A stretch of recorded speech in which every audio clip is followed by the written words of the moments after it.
Hello and welcome to Candid Conversations. All you have to do is sit back and relax as we explore the human condition through a series of questions. I'm your host, Yasmeen Ludy, and today I'm joined by Nada Eldawy.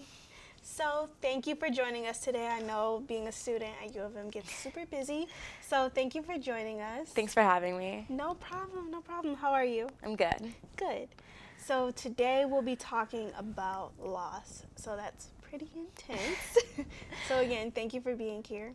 So the very first thing that I'm going to ask you is, what does loss mean to you?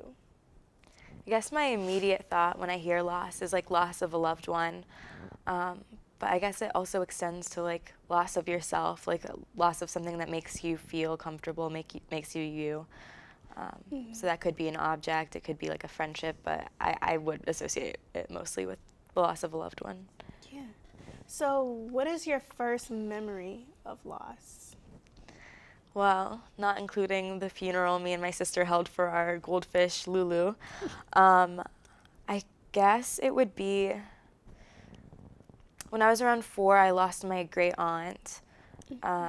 But that was more of like an understanding that she just wasn't going to be there anymore. I think the first time I actually understood loss as like death was when I was in like 4th or 5th grade. My grandma died, and I like kind of had like the suspicion that something was happening because my dad had left to Egypt, which he doesn't really do in the middle of the year.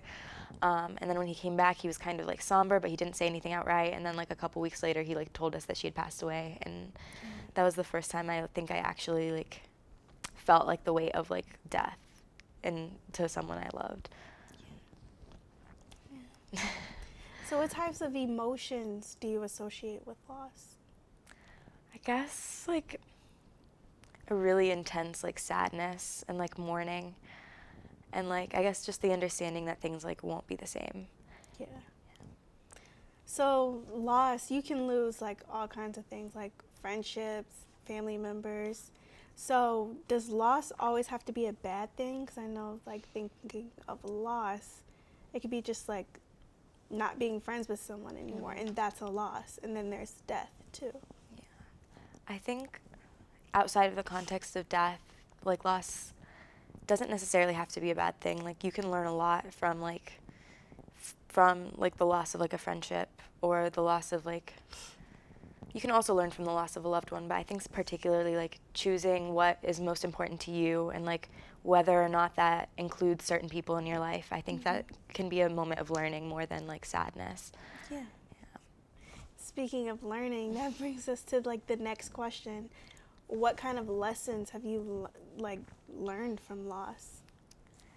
I think like a huge part of me when I am talking about losses like death, like it kind of teaches me appreciation, not to take things for granted, like not to get caught up on the little things, because like moments are so fleeting, and like anger is so fleeting, but like you'll always love someone, and like you wouldn't want to be caught up in that moment of like anger that you lose sight of like their role in your life. But like from the viewpoint of like friendship or losing those sorts of relationships, I think it can be like cutting out toxicity. Like you can learn like what to respect about yourself from like what you're willing to put up with and what you know that you deserve from a friendship by like cutting them out.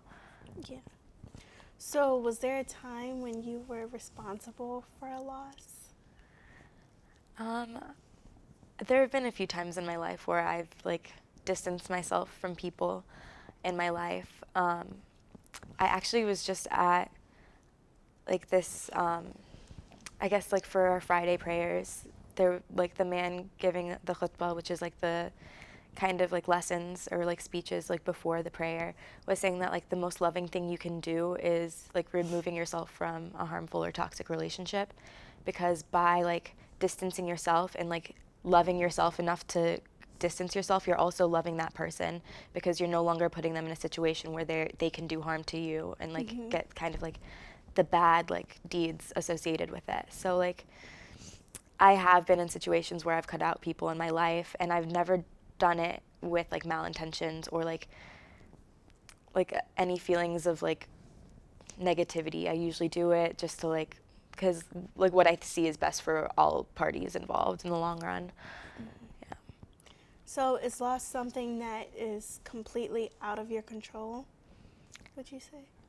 I think there is some element of control over like what you choose to include in your life and what you choose to like cut out or distance yourself from. There is definitely an element of control, and like it's really powerful to be able to like say like this is enough, I deserve more, or I deserve this, like this sort of level of respect. But like there's also like the other type of loss where like it's completely out of your control, and that can like kind of lead to you feeling lost, and like it comes with all sorts of emotions when you lose something that you hadn't anticipated, or like even if you had anticipated it, the actual loss of someone is just completely different than like just like imagining it, or like yeah. So how do you learn to, or not even how do you learn to let go, but how do you know when it's time to just let go? When I'm thinking about like my family, there's always a certain point where I think to myself, they would not want this for me. Like they wouldn't want me to be upset. They wouldn't want me to be like sad. They'd want me to move on with my life and remember them in my actions and not in my like inactions. So like there's a certain point where you have to move forward and know that that's what is best for you and what your like lost one would want for you. Yeah. So it's so common in like our culture to put value on like materialistic things. So how does losing something, like something materialistic that you care for, compare to losing a person that you care for? I agree that there is like a lot of weight in like material objects, and especially like for me, I'm a very sentimental person. Like if I attach some sort of significance to something, it's very hard for me to let it go. I keep all my schoolwork for some reason, like knowing I'll never go back and look at it. Like I just am very sentimental like that because I associate a lot of my materials with people I love. But like I think the pain of like losing someone just like is a part of you that's being lost. So like you can lose objects and replace them easily, but you can never really replace a loved one. Yeah.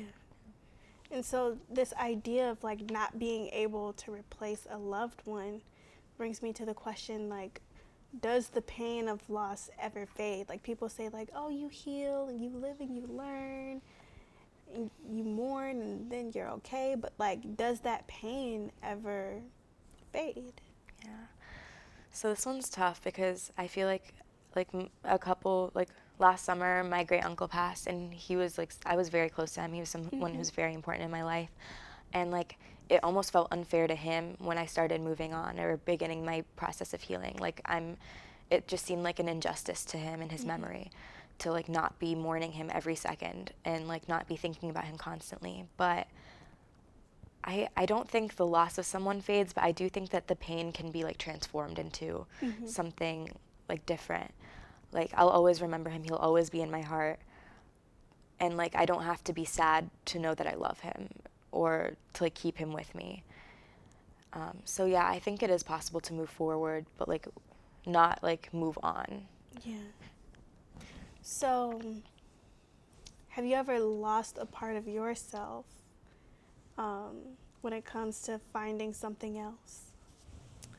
I think that like kind of takes me back to the point of like cutting out toxic friendships and stuff, is that like I feel like for me particularly it's very hard for me to like put someone else in an uncomfortable situation. So I usually like there have been many instances in my life where I've let things go or like not verbalized something, and like that kind of toxicity really builds up, and I definitely feel like I'm losing myself a lot of the times in my friendships, and like only really recently did I decide that like I have a voice in my own life, and like if someone's like not respecting me the way that I feel like I should be respected, then I'm not willing to lose myself in a friendship just for their comfort. And like it doesn't mean I have to like be angry or like lead to their discomfort, but I do think that distancing myself is something that I deserve. So I remember you mentioning like deserving and things like that. So do you think that there's anything to be gained from loss? I think there's a lot of love that can be gained from loss, because like I guess it's the saying, like, you never know what you have until it's gone. Like, there might be so many lessons from someone that you didn't even realize you learned until like you were forced to confront it and forced to verbalize it in their absence. And so like I think that it really helps you like become a stronger person and like live life with the teachings and like everything you've learned and loved about someone, and like carrying their character with you. Yes. So I think that you definitely can gain, like, once you move past, like move on from like the like pain and the mourning, you can definitely like carry on from that. So, after all of this, what does loss mean to you? I think loss to me means like a knowledge not only of like yourself, but also of like the impact and the role other people have in your life, and also like the role that you can have in other people's lives. Like you can definitely learn from experiences of loss and like use that in every element of your life from that point on. Well, thank you for that. Well, that's all the time we have for today. Thank you so much for joining us, Nada. Tune in for next week's episode when we'll be conversing about joy. Nada will be providing some questions, and if you have questions, you can leave them in the comments or email ccwolftv@gmail.com. Well, that's been a very candid conversation, and until the next convo.